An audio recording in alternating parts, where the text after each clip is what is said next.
Okay, welcome everybody to our Teaching Digital Accessibility session. If you're seeing my shared screen now, this is the resource where you will have followed the link to register for today. We leave that registration form open until about 2 p.m. today because people sign up late.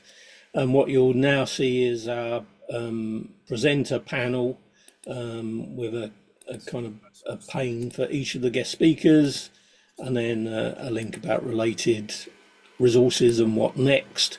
Towards the top of that page, you'll see a link to the Digital Accessibility Conference, which we'll do a brief kind of intro to later, and also a link already to our next session on the 25th of June, teaching students with visual impairment. So hopefully you can navigate this resource. There's lots of recordings from previous sessions and so on. So I'll stop sharing my screen and hand over to our first presenter.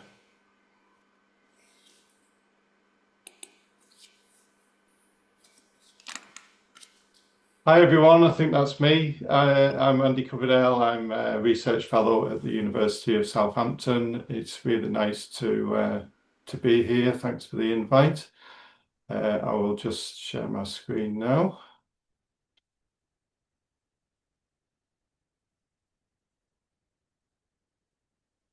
So hopefully you can all see that.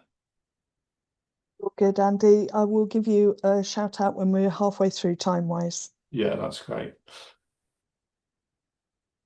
So today I'm drawing on our research project. It's led by my colleague here at the University of Southampton, Dr. Sarah Lewthwaite, and we're looking at the teaching of digital accessibility in higher education, but also in the workplace or industry sort of contexts as well.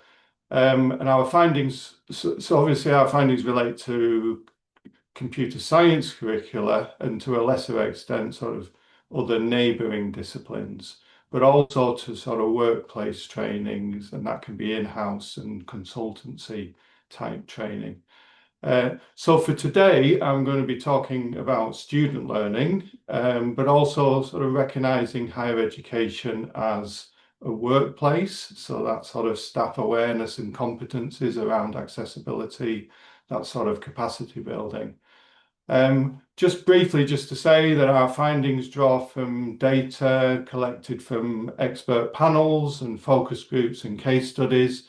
And this was obviously in both HE and industry sectors. And it is a global project as well. Now, I promised Alistair that I would focus on sort of practical outcomes from our findings today, but it is useful, I think, just to briefly recognise some of the key factors that underpin teaching and training in this field.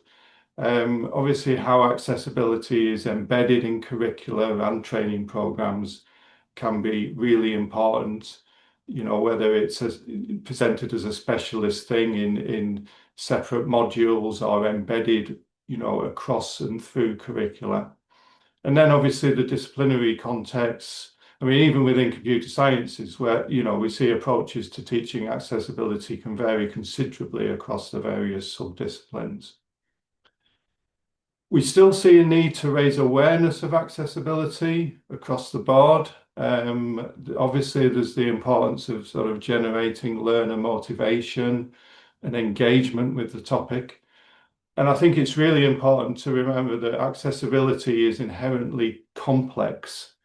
It engages lots of interrelated dimensions, obviously the technical, obviously, but legal and social and ethical. And this can be a challenge for learners, particularly, I think, students, you know, sort of conceptually linking these different dimensions.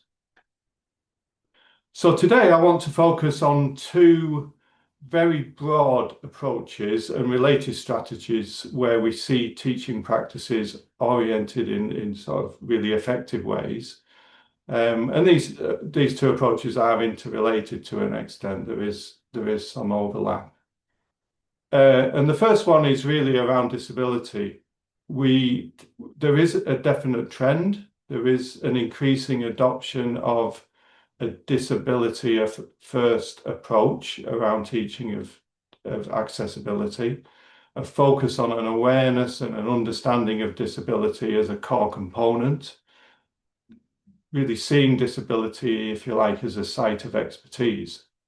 And this is an approach that Sarah and I often refer to as teaching with, through, and about disability.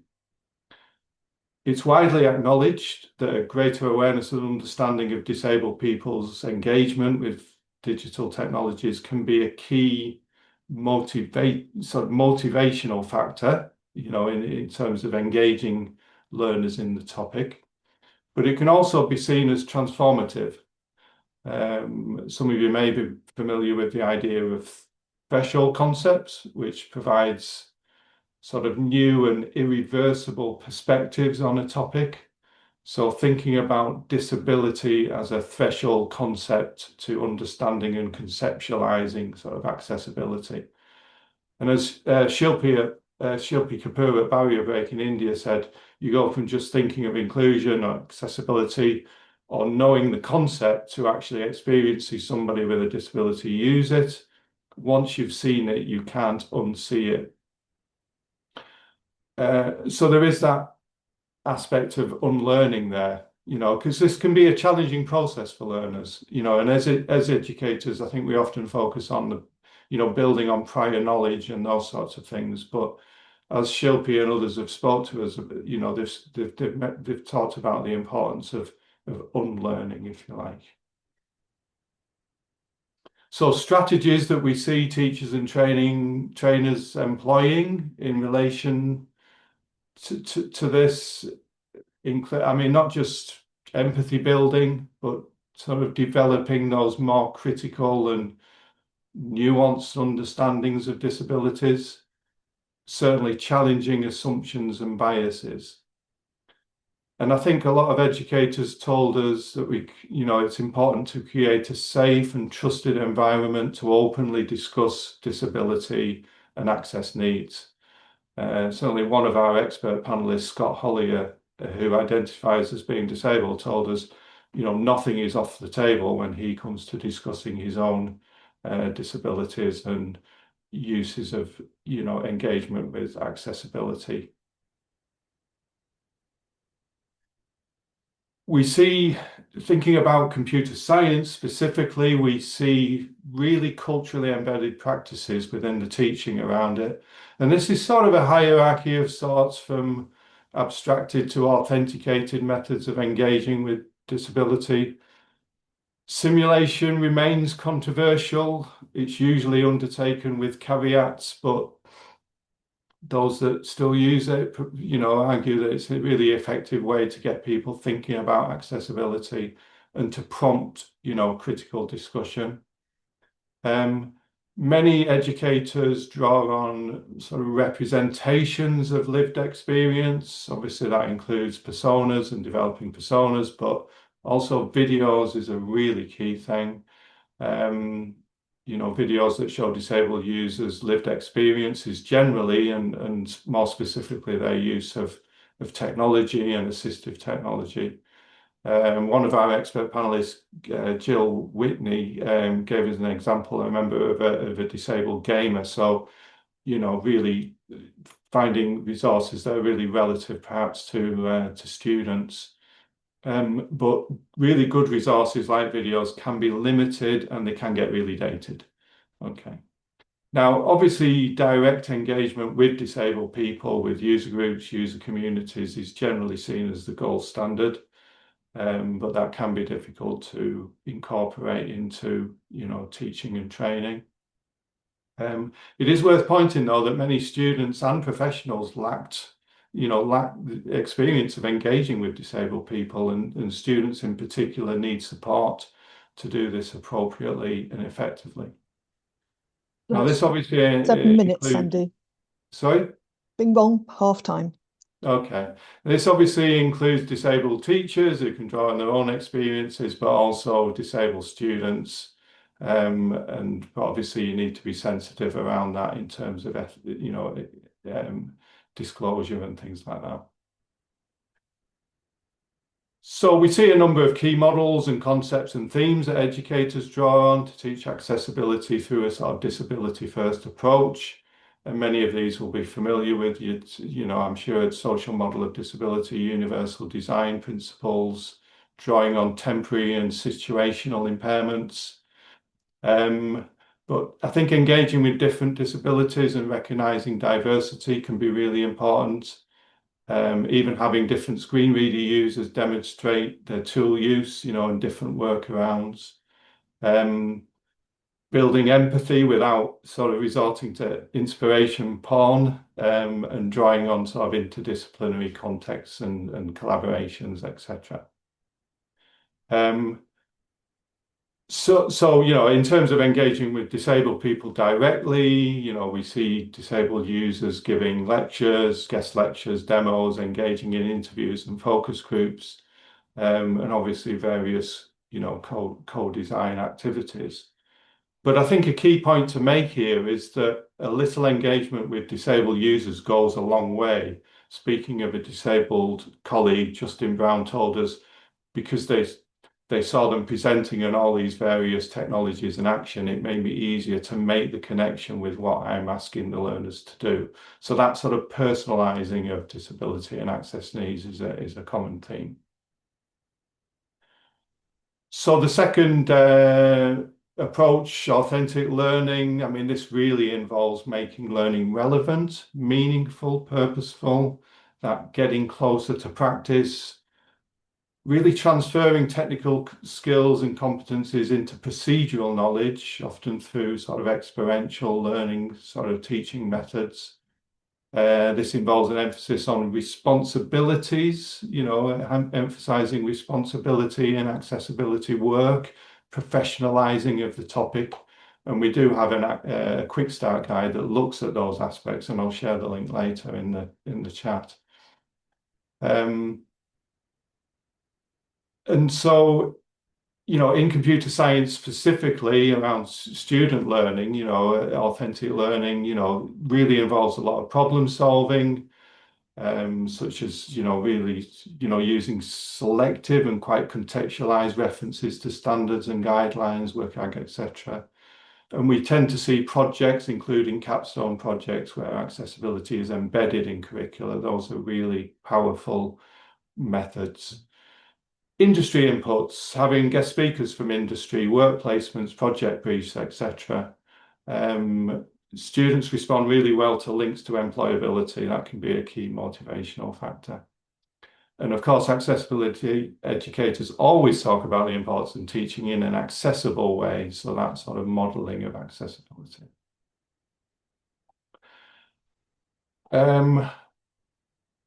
In terms of in the workplace, it's really around contextualized learning. So relating to professionals' own materials and tasks. Educators talk about, you know, role-based specialist sort of workflows, but also that team-based, more generic sort of dynamics and, you know, teaching both. One of our case studies that we looked at was a hackathon type event for professionals in which teams were partnered with industry clients. So those are really powerful ways of developing. And again, you know, addressing sort of interdisciplinary and interdepartmental sort of needs and focuses, focusing on EDI principles and practices.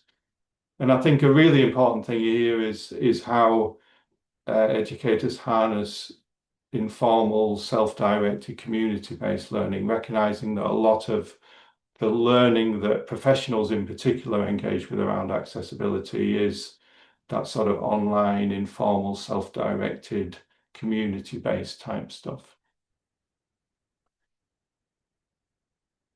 So I want to finish just very briefly by just giving a bit of a heads up to an online teaching resource sort of tool that Sarah and I are developing. It is in development.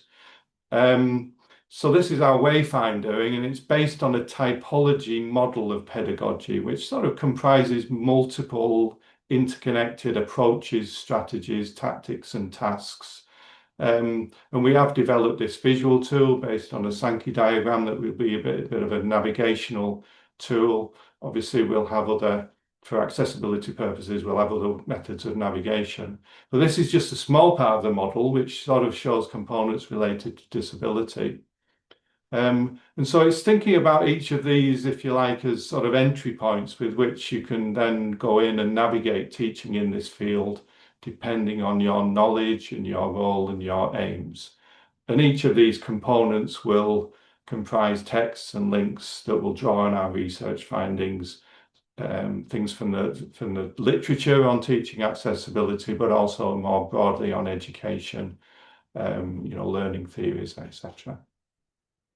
So I'd be very happy to hear any thoughts on that and on any of the themes I've discussed. Hopefully that was interesting and relevant, hopefully in time. And so thanks very much for your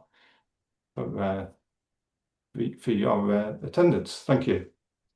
Thank you, Andy. And it was not only interesting and relevant, it was also spot on time. So I don't don't have to interrupt you again. Thank you so much for the resources you've shared. I can see there is at least one question in the chat that's appeared, and we'll come back and revisit, but by all means, feel free to reply in the chat. And I'm sure the conversation and the contributions that are coming in also will further enrich today's session. So thank you so much. Lots of applause coming in. And we're off to our second presenters, one of whom is also our host. So Lillian, over to you. Thank you. It's going to be myself and Josh, and Josh is going to start us off. Josh, over to yourself to introduce. Yeah, great. Yeah, so good afternoon, everyone. So I'm Josh Lim. I'm a learning technologist and digital accessibility lead at the University of Bath. Lillian, did you also want to introduce yourself at the top as well? Yeah, so I'm Lillian Joy. I'm digital accessibility manager at the University of York and one of the Future Teacher hosts. Brilliant. So we're speaking today about our work as part of the Learning Technologists subgroup of the JISC's Maths Accessibility Group. That'll come up on the screen later. I think we're also joined by a few other colleagues from the group too. So this is kind of a jointly presenting our work and our experiences. What we're doing today is we're thinking about how do you support academics in STEM fields to teach more accessibly? So there are some real unique accessibility challenges in STEM. And so for academics, like accessibility isn't their main focus as much as we want it to be. And like maths, if you're a learning technologist, maybe isn't like your main focus or area of expertise. So like with like a big pun intended, we're trying to find the kind of common denominator here. Across our like own institutions individually, we've been like tackling that in different ways. But we haven't done it alone, basically. So we've come to kind of by coming together, like sharing practice, supporting one another across like different institutions, we've been able to build like some confidence and develop some practices and approaches that work. So this is the kind of the story of a collaboration and what we've learned along the way, basically. I'm going to share a few slides of context, and then Lillian's going to kind of and I will talk about sort of our broad approach. So we'll start at the top with this kind of like little plug for the JISC Accessibility Maths Working Group. So as we'll see, accessibility in maths and STEM, like more generally, can be really tricky. And this group, with its meetings, resources, newsletter, really active community, can be a really good place to start. So please do check out that link if that's if you're interested in more in that. This group started back in 2021 with like learning technologists trying to solve some of those kind of problems around accessibility in maths. And how to kind of get our academics to make more accessible STEM documents and get our heads around it for ourselves. But since then, it's kind of grown massively in its membership, also its scope. So as I said, it's super active. And it's kind of exploring lots of different maths workflows. Sorry, lots of different workflows around kind of accessible maths and kind of accessible STEM kind of more broadly. So if it's not just maths, I should say. So if you move on to the next slide, Lillian, I was just going to say that kind of one of the kind of challenges is around LaTeX, which kind of, if we're the heroes of this kind of mini story, like LaTeX is kind of our origin story. So LaTeX is really mature authoring toolkit. It has excellent support for maths content. So on the right hand side of this image, you kind of see a nice, pretty PDF output. There are kind of two main problems from an accessibility side. The first is the outputted PDFs. They aren't really digitally accessible. So currently they're not very well tagged. They don't really support screen readers. There are changes, but basically coming, but essentially they're not accessible at the moment. And the other problem is they're not widely it's so widely adopted and embedded in STEM disciplines. We've kind of got a behavioral kind of aspect and a technological thing to tackle at the same time. Kind of touches on some of Andy's kind of culturally embedded practices, some of that stuff. Lily, if you just jump onto the next slide. So I think adding to this is basically how we as kind of learning technologists, so non-subject matter experts, support academics in kind of moving towards something that's more accessible. So pictured kind of on the slide is a screenshot of an accessible maths webpage. It's got some a maths formula, and for those of you who are not very familiar with maths, so the kind of equation is highlighted, and it's sort of how it would be the kind of how it would be read out is shown below. So we're adding kind of more complexity already. We've got some complex subject content or unfamiliar subject content, and also we've got this kind of technical jargon and overhead of the kind of tool of math jacks and these other things which kind of can seem quite new and daunting. So as the accessible maths GIST group kind of has got bigger and attracted more academics, it's actually become harder for like learning technologists to access this group and join in. So a small group of us have decided to basically start a mentoring group to support those just starting out in the world of accessible maths. And so, yeah, myself and Lillian are going to share some of this journey, how it's impacting our colleagues who have this really challenging job of supporting academics and digital accessibility, and then the added challenge of explaining accessible maths to them. So the good news is, and the stop one on our journey, is that that all the general principles behind digital accessibility still apply. So there's loads of different frameworks out there. So the Sculpt one you might be familiar with, but anything works here. And whatever your kind of complex maths endpoint might be, basically this can be a really useful starting point. That's because, well, we're starting off with something that's hopefully familiar, fairly straightforward, and we're not scaring off anyone to start with. With some of these actions, we're kind of building this shared understanding and the kind of language around what accessibility means. So, for example, like if you're teaching someone about kind of alt text in a screen reader, that's kind of useful later when you're trying to think in the STEM context about maybe how maths might be experienced by different types of users. Lillian, do you want to just move on to the next one? So when someone asks us, how do I make my maths accessible? There's never a nice short answer. It always depends on a lot of things, unfortunately. It's kind of another level altogether when like a maths document is made with possibly a software you might know nothing about. In basically a maths language that you don't really understand. And also the decisions of kind of what is accessible can be tied up with some technical limitations and also tied up with pedagogy as well. So when faced with this, like maths accessibility can seem like this big blob on the left-hand side. And so a good starting point, and this is Lillian's analogy, is to try and break this big blob up into manageable chunks. So we turn the big blob on the left-hand side that's really hard to even start to talk about and define and explain to something a bit more structured and easy. Lily, can I pass on to you? Yeah, so the blob to something sensible. Thank you very much, Josh. This is just an example of my personal experience when I started trying to understand accessible maths in 2018, working with a blind math student. There was so much I didn't know. And what you'll find is that both students and staff will interchange and conflate all kinds of different things in one sentence.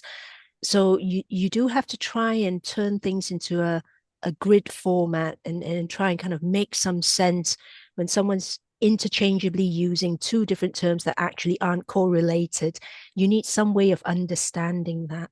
So the best approach really is to kind of think, what don't I understand? And take each and every word and try and find out everything you can about it.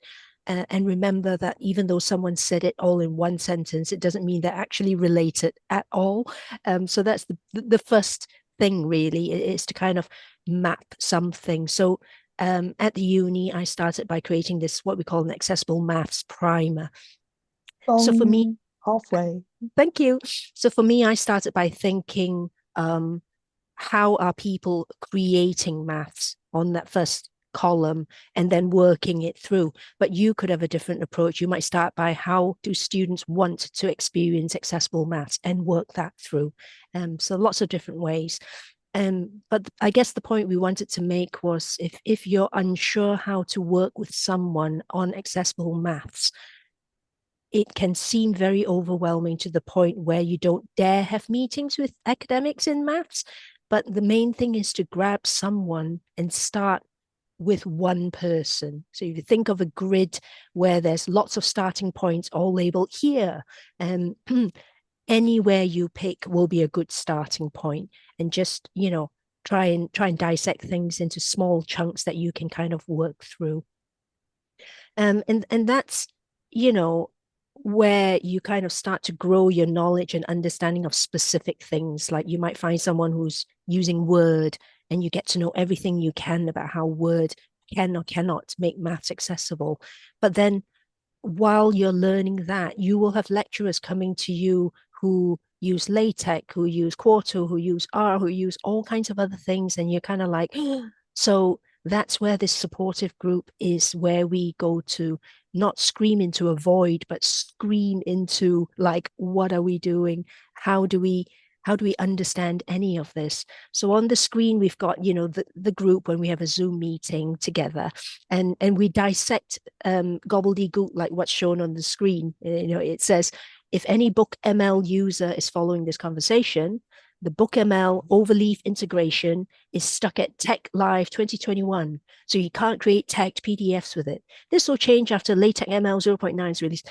It's like you can attend a JISC Accessible Maths meeting, and if someone says that and it's your first meeting, you're going to be overwhelmed. And that's what the subgroup's for. We can start to dissect some of this information between us. And I'm not sure if Faye is here today. Faye, if you are, just ping. I checked earlier. I don't think she was here, but we've got Zara, we've got Kat. I don't know if either of you would like to pipe up and say anything towards the end. But I interviewed Faye, who was one of the people who came along to our subgroup for mentoring, and some of the key phrases that she said that are really, really good. It's like, there's no magic bullet or single right answer. I think you start to grow when you realize that is the first thing you learn in the subgroup. We don't have all the answers. We can help you to kind of on that journey, but no one has a single right answer. But you gain confidence. That's what this group's for. And you gain the confidence as well to start facilitating communities, as Andy said, that learning community within your own organization. So you don't have to have all the answers. You can bring people together to discuss possible workflows. And so, learning to listen more and finding champions to kind of create that supportive environment for digital accessibility with STEM colleagues is a key tool in our way to kind of break into that conversation with maths academics, maths and STEMs. And the reason why this group is so important, both groups are so important, is there's constant change in the maths accessibility world, more so than, say, English accessibility. And that's because the technologies are still being developed. Literally, LaTeX organization has just updated their code so that you can produce a tagged PDF that can be read by screen readers. But there's lots of caveats. It relies on browser technology adopting the standards, Adobe PDF adopting the standards, any other tool that reads PDFs adopting the standards, and same with MathML, which is like a way of marking up maths on the web so it's accessible. You rely on browsers to actually implement those standards as well. So there are lots of people developing lots of standards, and it will continue to develop, obviously. But all the tools we could possibly need to know about also need to update. So we're in this really difficult world where we're trying to learn stuff, and the moment we've learned something, it's out of date, and we're trying to kind of go, hang on, that worked. Someone brought something to the group and said, I tried to follow your example of how to get MathJax to work, but it wasn't working. And you go in and they've updated it to another thing. So you've got to constantly keep up. So on the slide, we've got links to the main accessible maths group. And within there, there's a page for the Learning Technologists mentoring group, if anyone wants to join us and panic together. And these are just some of the things we've covered in the subgroup, right? We dissect terminology, we dissect things that maybe sound like it's a thing, but isn't. Like when someone comes to us with terminology like LaTeX is not accessible to screen readers, we go, not really. That's maybe two different ideas being put into one sentence. So then we try and talk about it. People ask basic things like, how do you test for maths accessibility, or how do I don't speak the same language as the academics, how can I support them? And I think we do find as a group, we're having to learn a little bit of the software tools that academics use. And the moment you do something and you understand a little bit of what the academics are grappling with, it is helpful. So like with LaTeX, there's a thing as preamble at the start of the LaTeX document. And the moment you start to adopt some of their language, it can be really helpful to show like you're speaking on their terms, as it were. And obviously we have a lot of things like, oh, HTML is the answer. Is it really? So you have to kind of be questioning, even though you feel like you're giving a solution, you also have to be quite supportively critical of other people's solutions. So yeah, these are some of the things that we've covered, and I kind of want to finish on this idea of squidgy stuff. So it's almost like going back to a blob, but it isn't. As learning technologists, we often get asked about the technologies. But what you'll find is that when you're supporting someone with disabilities accessing learning resources, especially in STEM, you may end up going full circle and going back to tactile things that become a much faster, easier, pedagogically sound way to understand something. So the picture has a blind student with a graph and a concept, and it's so much faster for them to understand that with something tactile than if you had to describe the entire graph or information. So I'm finding I'm doing quite a lot of tactile stuff as well. So in summary, because I know Teresa's going to bing bong me, just a quick summary. So, the concepts wise, we acknowledge that you have a baseline of digital accessibility language that is the same, regardless of whether it's maths or not. But then when you come to deal with maths, and when someone asks you a question, remember it's a blob and you may have to dissect that question to make sense of it. And starting anywhere is as good a place to start. Just get started and start to write your knowledge down. Come to the groups for support, or find your own groups for support, and then go full circle and realize that digital accessibility can rely on you doing physical and tactile accessibility as well. And in case we've used too much jargon, there is a accessible maths glossary that's linked. And Josh and I had this reflective question for the group. Where else might forming a support network help with your specific challenges of teaching digital accessibility, and why?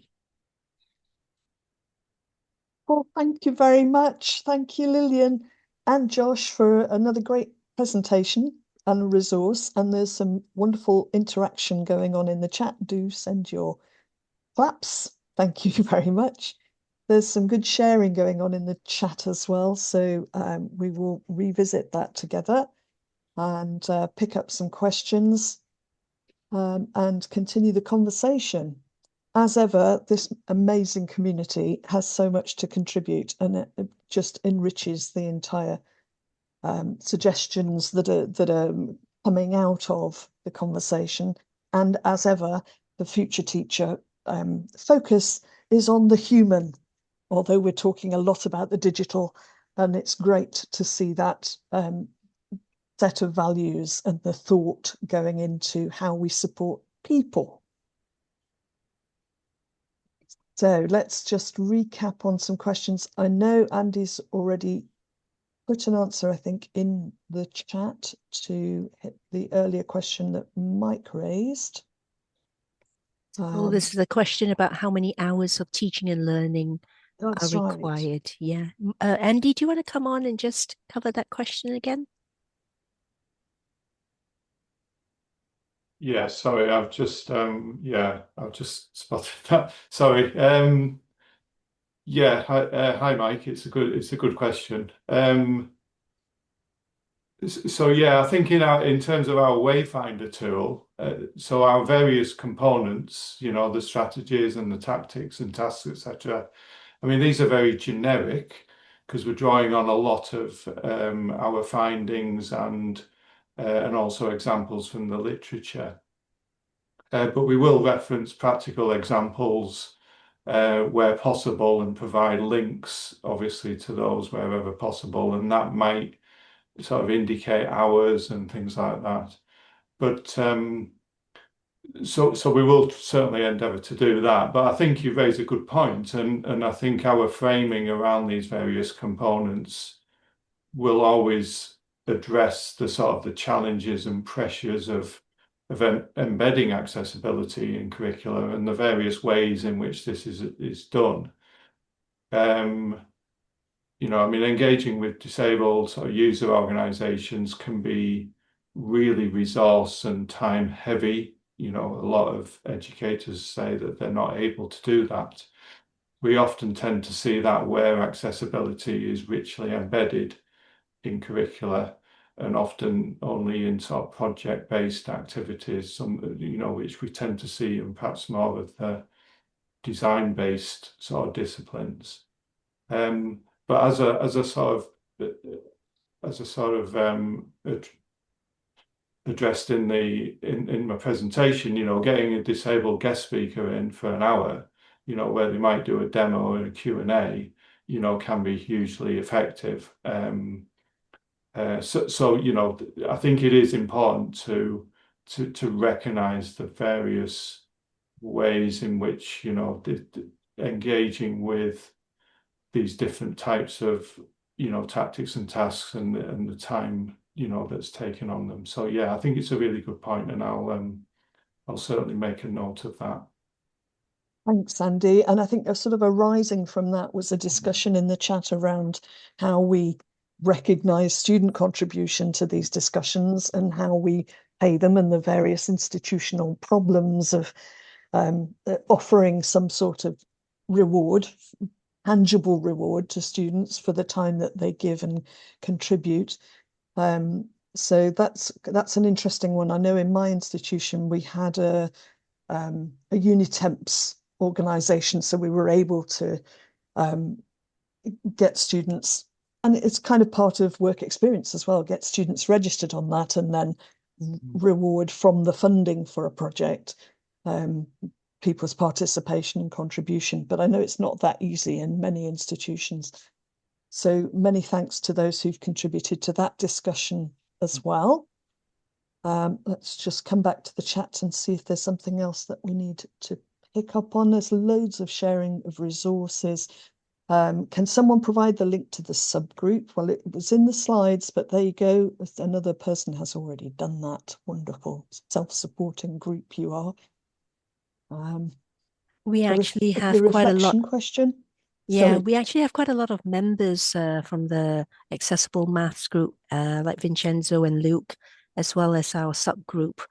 Thank you for adding your messages in the chat. I have duly screenshot them as evidence of impact. And we'll follow up with you for ethics wise to quote you in future presentations.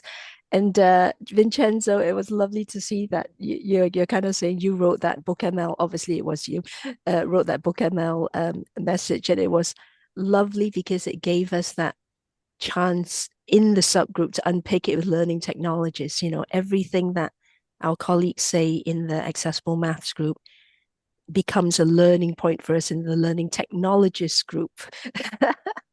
And that's really important, isn't it? It sort of feeds into that discussion, and it also gives us permission, because we're all at different points in this journey. And as Lillian explained, this is a journey that is constantly evolving and changing and challenging us all the time. So no one person has the answer.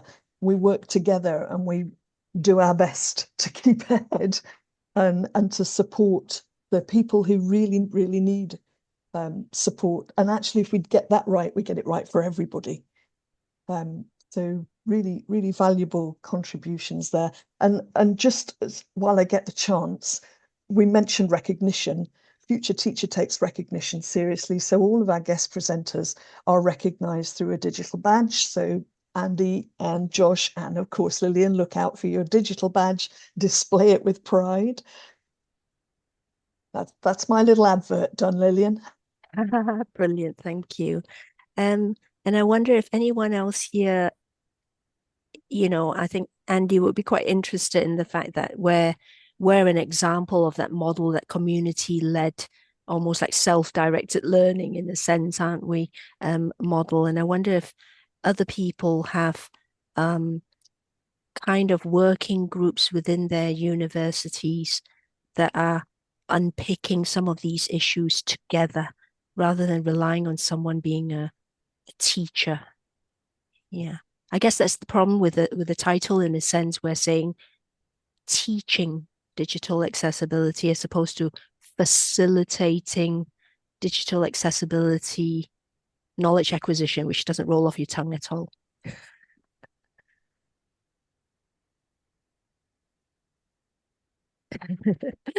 If I can just give a quick plug to our project again, that is so basically a lot of the findings that I was drawing on in my presentation was from our original phase of our project, but we have got an extended phase that we have started now, and one of the key focuses at the moment is we're collaborating with JISC around doing some workshops around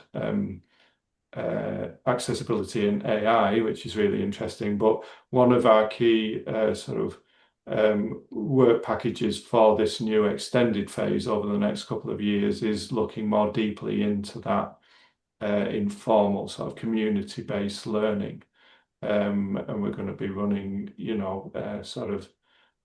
case studies around that as well, and hopefully engaging with some of the online stuff, which we never really touched on a great deal with our initial phase. So that is something that I'm really looking forward to engaging in. And as you say, this community is a really great example of that. It's my first time on here, and it's really nice to see the communities like this coming together, and the various discussions and engagement that's happening. So yeah, we might be even tapping into looking at you as a case study, perhaps. Who knows? I mean, we'll be very interested in as I say, exploring these various activities. Yeah, and certainly between the kind of future teacher communities as well as the accessible maths communities, they're examples really of co-production. Definitely, we like to highlight the expertise of other people, and all we do is host that, bring people together. So where has okay, go on. Raised well, it has added a response to your reflection question. Are there any groups dedicated to accessibility for less clear-cut scenarios like neurodiversity? Be interesting to see what people are doing to support this. Of course, actually, we had a session on neurodiversity last month as well in Future Teacher, so the recording is available. You can find it through the LinkedIn group and, of course, through our Xerti resource. Designing for accessibility will also help a lot of people. That's so true. It helps everybody. That's why it's so important. And Daniel, thanks for answering Sean's question there. Can So I I guess react? just Yeah. circling back to Evie's comment on so and because it does touch on sort of or my answer kind of also I think answers Adam's one. So I think with Evie, in terms of trying to build a support network, in terms of doing this or building any community really, even like the future teacher one, I think there should be quite a clear offer of what the benefits are and what the sort of the format is. I think we've kind of established that with our sort of learning technologies subgroup. Now the sort of the format and structure is quite familiar, and also the benefits. And I think one of the other things is it's quite focused. So in that it's focused around particularly the fact that accessibility in maths is hard, and so that makes it quite focused, and there's a clear benefit that people kind of want to find out more about this. So touching on Adam's question, basically for those less clear-cut things like neurodiversity, these really big ones, I guess I would also love to join a group exploring that more. I think one of the challenges, and it kind of came out with our larger JISC accessible maths group, is that there are so many different interests and different ways that these things kind of pull in lots of different directions. So it's kind of the challenge of maintaining a community when you have so much diversity on a topic and so many different ways to explore can be challenging. But no, it'd be great. I don't know if there is one. And I would love to join one if someone does set one up. Yeah, I think there were quite a few links in our last webinar on teaching neurodivergent students. So there was communities who were sharing research, and that research links to other communities as well. But there certainly are some very active neurodivergent or ADHD and HE communities, for instance, that kind of overlap with that. So yes, the Oxford Toolkit for the teaching neurodivergent students is one we talked about at the last webinar. The reason why I've sometimes put a full URL in the Zoom is when we download the chat and make it available to everyone.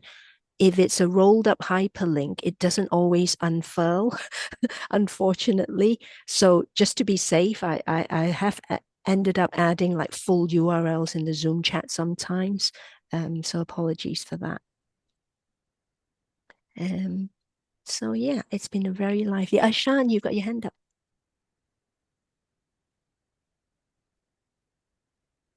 I couldn't find the hand up tool. I forgot what it was, but I have got. Yeah, there were. Obviously, I've been looking at the questions as well.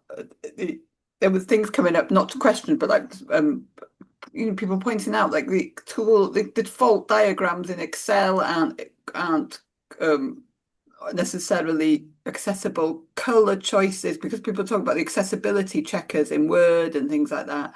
Sometimes the choices that the preset things that Microsoft do aren't necessarily accessible, and we have to kind of and to recognize that you have to have that kind of bit of extra knowledge about accessibility, don't you?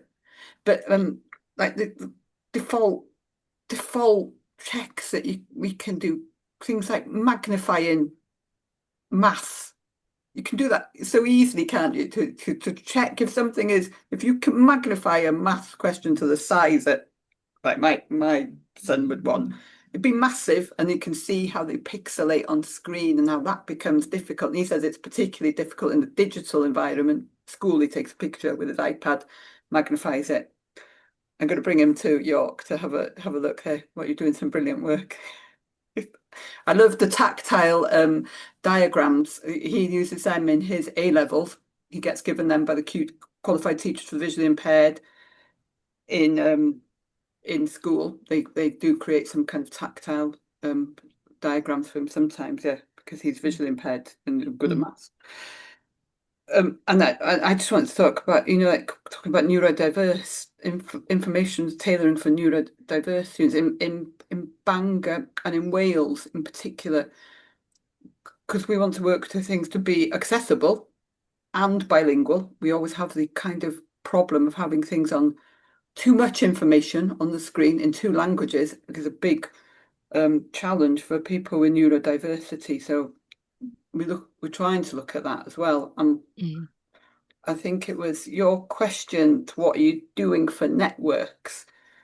So we at Bangor we have kind of relaunched some working groups on digital accessibility, so creating that community there of kind of looking into digital accessibility in general, and a focus on digital accessibility, and having some obviously all new universities have got kind of challenges regarding paying for things and finances. We're going to have training that we can reuse within a maybe part of our VLE, where we set up kind of self-paced learning for staff, but emphasizing that it is the responsibility of individuals to make their things accessible. So that's how we're kind of going to try and tackle teaching a bit, moving on our digital accessibility, kind of teaching it to others in Bangor. It's like short bursts of digital accessibility training, but with the emphasis on what individuals can do in their own, which is what we've been talking about for a long time, but we're renewing that in Bangor again now, yeah. That's really helpful, Sean, because that sort of touches on Mike's question in the chat, which is, do people have to ask permission to join accessibility groups or training, or is it just accepted that this is part of their role? And I guess that is, changes from institution to institution, but Lillian, you may well have something to add there. I've got a question for Andy, but I'll quickly mention this response to Mike. It's an interesting point, Mike. I think, and as Teresa says, I think it might differ from organization to organization. And at York, we expect everybody to engage and not necessarily have to seek permission to engage. It's just understood that it's part of your job. So however you need to understand how to do your job, you would go and seek those opportunities, especially if it's internal training. You just sign up for it, but if you happen to have that kind of boss that needs to know before they sign you off on things, then if that's an organizational culture, that might be something you have to work to. Does anyone else want to reply to Mike's comment about permission to join communities? It's an interesting point. I guess also there's a balancing act of how much. So for example, like the last Future Teacher webinar, I think I registered to go but couldn't attend. And I think there's so much out there, and I think there's this feeling that actually we do want to keep abreast with all these different developments in so many different areas. And it's like in some cases, it's a case of prioritizing. But I mean, certainly staying abreast with what's going on in the sector generally and what best practice looks like is, well, I don't think a line manager's gonna have a problem with that. But obviously there's a balance. There's so much great content, there's so many great ideas out there. It's really difficult to find the time to catch up on these webinars and to read all the blogs and so on. So which is what I guess also why sometimes a network approach where you are just chatting to someone, okay, what is the most the most important thing, in the way that you would do when you maybe just as an institution. I think the other thing is with accessible maths is that you can be quite isolated. There might be others in your team where you have a shared interest in digital accessibility, but you might be the only person in the faculty that takes care of the sort of the STEM side. And in that way, having this sort of sounding board of a network does what you do naturally anyway. So and that sort of networked approach as well, and it puts learning technologists in the position of bridging between communities and helping to signpost. And hopefully this community as well helps people to find each other. I've just got this. Can I sneak in one question for Andy, Teresa? So Andy, one of the things I found early on in your slides, you were talking about, an approach to digital accessibility that could be seen as a disability first approach. as a threshold concept. With some people, I found that it put them into fear mode because their first reaction when you ask them to make documents accessible for disabled people is they go to the top of the UDL pyramid and they think of a blind student is their first thought. They don't think of all the 99% of students underneath that they could be improving things for. They just go, well, how am I supposed to make this accessible to a blind student? I know nothing about it. And they reject any movement from that point of view. And I found that when I was doing a lot of this teaching at the university, I started talking about machine readable standards instead. Like if you can make your documents so that any machine can use that information in, it's structured in such a way that another tool can use it, then someone's assistive technology will be able to use it. I felt like that did take away quite a lot of our fear, and you can talk about reaching a technical standard more easily than reaching an emotional standard, maybe. Any thoughts on that, Andy? You're still on mute as well. I think it's a really good point, Lillian, and thanks.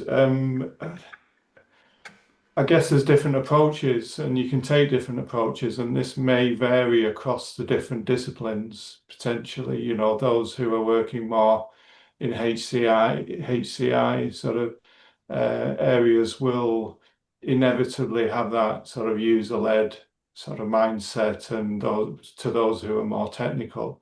So that, obviously culturally that can be quite a factor in terms of what approach you may take. But I think it's certainly important to engage with different disabilities and impairments and have a recognition of that. Be very careful of the hierarchy that we see in disabilities and impairments, and where some are prioritized over others around accessibility. So I guess you can do more than one approach depending on, who you're addressing, and again, it goes back to that conceptualizing of the different aspects of accessibility. It is really complex, that we are working to standards and guidelines, and what do they mean? What's the purpose of those? How do you relate those standards and guidelines to the technical, but also to real users, and see the evidence of that as well? So I guess conceptually, linking across these different components of digital accessibility is a real challenge for learners, and it's also a challenge for teachers and trainers, I think, in this field. So I don't know if I've really answered your question, but I think you make a good point, and I think it's a certain approach that I can see that, it being a valid approach, what you suggest, and aspects of universal design and stuff like that. But I think drawing on the humans in the loop, and that engagement, I think, is always really important, I think. And I don't teach this, I'm an educator looking at this. I'm just going by what the educators who are teaching and training in this field are telling us.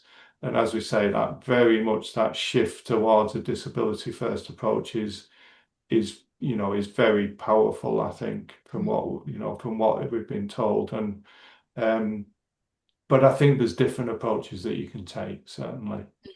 Really like the way that this discussion is sort of drawing together the compliance aspects that are often used with the effective, what we would call as linguists, the effective factors, the human fear and dislike. I remember trying to encourage our tutors, particularly Japanese tutors, funnily enough, not to use lots of strange colors and fonts in their PowerPoint slides because they became inaccessible to many people. And that was kind of interpreted then as, well, you're insisting on changing my style, and that's quite offensive. And these areas are very challenging and difficult to navigate. So actually opening up, and I think Vincenzo gave us a great example today as well, of being open and saying, you know, this is what I did, and this is where I am. And you may not be in the same place, but we all want the same thing, essentially. We all want all of our students to be able to benefit and enjoy and learn from our activity. And I think it's really important that we draw together those two strands, not just the compliance and the standards discussion, but also the effective factors and the feeling valued and recognised for the effort that you're putting in to help move things forward. Another wonderful session, and I know a lot of people are going to need to dive out, so thank you all very much. I'm going to encourage you to leave a reaction for all those people, including those of you in the chat who have contributed to today's session and recording. And I'm sure we will all keep in touch. And, you know, I do appreciate it's very, very time consuming to actually be over the top of everything, which is why we try to break things down and access things when you need to access them by joining things like our LinkedIn group and continuing the discussions beyond today and using the resources that we supply through our Xerti object as well. And the links in the chat, do come back to them. There are some further opportunities there to follow up. So thank you all very much, and thank you to all our presenters. Look out for your digital badge. And thank you on behalf of all those of us who are not neurodivergent or who have disabilities. I think we all have disabilities of some sort in some aspects of our life. So thank you from everybody for sharing and contributing and joining us today on another very hot day. I hope you get a chance to cool off.